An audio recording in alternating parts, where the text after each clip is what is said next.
Fanya vizuri huyu jamaa mwingine. No, Ichungwa is not doing well at all. Ichungwa sijui, in fact I don't know what's wrong with Ichungwa in some points, huh? Ichungwa anakuwa na zake. Ichungwa anaweza amuka akuokote. Paka ukiwa mahali unashangaa kwani nimekosea huyu jamaa nini? Ichungwa has a problem of maneno. And he has to change because he's in the parliament or whatever it is. Inafaa change in some words, ajue kuongea, akuwe na manners, some manners. Kuna zile manners unakuanga nazo mahali. Even if your temper is too high, aje. Inafaa you learn how to lower it. Kuna wale watu you can shout the way you want. Na kuna wale watu unaenda pole pole. You come to me, address me pole pole. Lakini ukikuja, I won't listen. Sasa itakuwa ni mabishano. Ichungwa is always, yeye anabishananga tu. Ajai stand tu aseme, is this and this, it's okay. No. Ikue right, ikue wrong, lazima tu apinge ndani. Lazima aseme yake yenye anaona inafanya, which is not bad. Lazima mtu useme ile yenye unaona wewe itakuwa best. Ichungwa always gombana. Hiyo ni lazima, na matusi kwa watu wengine, which is not good though. Inafaa ajifunze kutumia good languages, cause we are other people. Maybe naweza taka niseme nataka kwenda kwa bunge, but I want to learn from those people who are there. Asemanga usijifunze kutokana na ule mtu ako hapa kando yako mwenye unashinda na yeye kila siku. Jifunze kwa wale waliofanikiwa, ndio ujue walifanikiwa aje. So if you are there and I want to learn something from you, you have to be a good example to me. So nikisema nataka kwenda kwa bunge, nitaanza kuangalia Mr. Ichungwa, how does it talk, how does he do things. Ona siwezi fuata huyu. Naangalia mwingine tena. So we learn from our leaders. Kama mtu ataenda aanze kuongea vibaya, matusi nini, utasema kwani hao watu walisoma wenye walienda shule kusomea hiki kitu, walikuwa nafunzwa tu ukienda pale you can abuse someone the way you want, you can talk anyhowly. No, like to Mr. Ichungwa, kuna vile he is messing. Yeah. So let me take you straight to the footage. And truly you have a look and maybe understand what happened yesterday. Standing Order 216. Mr. Speaker, Standing Order 216.2 provides that a member appointed to a departmental committee at the commencement of a parliament at any other time during the term of parliament shall, unless the House resolves otherwise, serve for the term of the parliament, subject to Standing Order 217. Mr. Speaker, Standing Order 176. Standing Order 176, Mr. Speaker, provides the criteria, Mr. Speaker, of the discharge of a member from a committee. Mr. Speaker, I have been a member of the Departmental Committee on Energy, Forestry and Mining. Standing Order 176 provides that a party may discharge a member from a select committee after the member has been accorded an opportunity. Number 2, it provides that the party whip of the party that nominates a member to a select committee shall give notice in writing to the Speaker with the intention of discharging that member from that select committee. And number 3, most important, the Speaker shall, within 3 days of receipt of the notice under paragraph 2, inform the member. Mr. Speaker, I am a member of the Departmental Committee on Energy or on Environment. And Mr. Speaker, if I have been removed, the standing orders provide that 176 shall apply on Standing Order 216. It is even written there. Mr. Speaker, you cannot remove a member from a committee. I am not in the list on the Committee on Environment, Forestry and Mining, which I was nominated to at the beginning of this parliament. Mr. Speaker, even if Osoro, even if Ichungwa does not want me in this committee, you must remove me procedurally. give me a hearing, notify the speaker to give me a notice. Mr. Speaker, it will not be in order to continue with whatever is happening here, because it is okay to remove me. It is within the procedure and rules. These standing orders, Mr. Speaker, you are one of the creators of these standing orders. I have used them for the last 12 years. I was a whip of our county assembly, so I know how to use standing orders. You cannot remove me without, I need letters written to me. Accord me a hearing.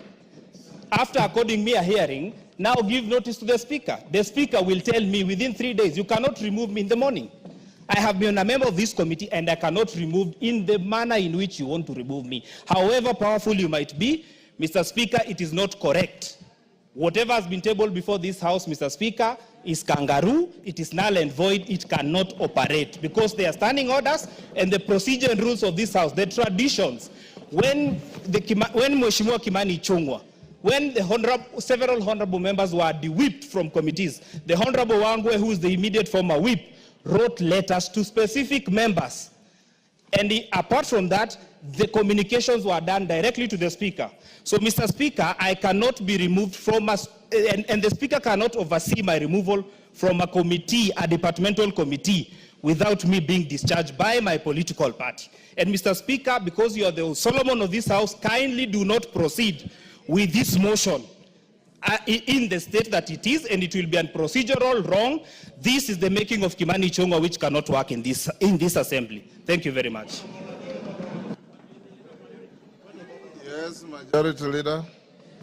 Honorable Speaker, the member for Kajiado North is my very good friend, and he served as a member of the County Assembly of Kajiado. And he has clearly read out to us the standing order. I will choose to ignore the invocation of the name Kimani Ichungwa, which is now a spot for those who have nothing else to speak about. They can only speak about Kimani Ichungwa, and I know why he's trying to invoke my name. But I will restrict myself to the provisions of the standing orders. The standing orders, Honorable Speaker, make it clear unless otherwise resolved by the House. And therefore, I would implore on the member for Kajiado North, other than carelessly invoking the name of Kimani Ichungwa, who is not the majority whip, because the majority whip is called Honorable Silvanus Osoro. Other than doing that, he should be spending his time now convincing the House to resolve otherwise. Otherwise, Honorable Speaker, invoking the name of Kimani Ichungwa to look popular out there, my friend, go and do those things in the County Assembly of Kajiado, not in the National Assembly. Spend your time in the National Assembly discussing matters of greater importance to the people of Kajiado North, who are suffering without roads, whose children cannot even go to school because their member of parliament is busy following people in some other village somewhere. Why don't you follow members of your constituency, in their own constituency, addressing their issues? I will not allow, Honorable Speaker, any member to use my name or invoke my name to try and seek cheap publicity. Our standing orders are very clear, and our Bongogoyo should know that. Deal with matters to do with your constituents. And there is also some levels of insatiable greed that we cannot be able to satisfy as a House. And therefore, Honorable Speaker, the issue raised is simple. Let the Honorable Ngogoyo convince members of this House to resolve otherwise. Otherwise, the standing order, as he read, is very well, is in very simple language that even a member of a county assembly can be able to interpret. Osoro. Osoro. Honorable Speaker, thank you very much. Honorable Speaker, when I moved this particular motion, I did indicate that coming up with a list of committees in any particular committee, Honorable Speaker, is not very easy. The movement of one to the other affects another. And it is by... Address the issue he has raised. It's very simple. That is where I'm heading to, Honorable Speaker. I'm making my case. Yes. I'm making my case that the movement of one member to another committee must affect the other, because there are issues of regional balance, there are issues of gender, there are issues of party, Honorable Speaker. I am actually not aware, and I'm now checking, that the particular committee that he intended to be included, or rather he has been serving, Honorable Speaker, his name is missing. Then it must be placed somewhere for that list, Honorable Speaker. Take your seat. But even with that... Take your seat. Take your seat. I expected you as a good lawyer to be listening. The Honorable Ngogoyo is raising an objection under Standing Order 176 on the allegation of discharge of a member from the committee. He is clearly out of order. What is before the House is a reconstitution of committees, is not discharge of members from any committee. If you looked at your standing orders very well, we are dealing with reconstitution of committees, and it's up to the House to resolve that the list brought by the whips is voted for in the affirmative, whereafter committees will be reconstituted, or voted on in the negative, whereafter I'll send them back to the drawing board to reconstitute the committees. When a member is singularly or with another discharged from a committee, that will then come in a separate form, and I'll address it when it does come. So you're out of order. Order, Ngogoyo. Yes, Kiamba, is that Kiamba? Thank you, Honorable Speaker, and I have a point to express in relation to the committees.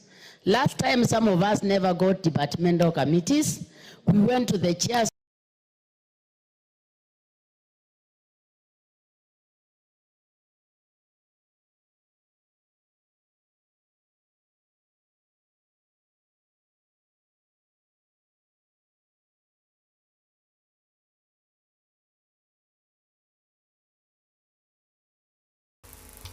Yes.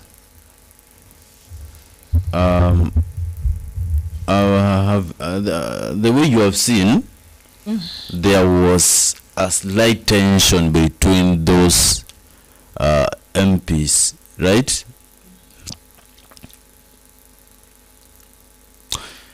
Why do you think they want to eliminate him from that position? Mr. Ichungwa or the other one? You know, it seems like it is a fight of the two against one.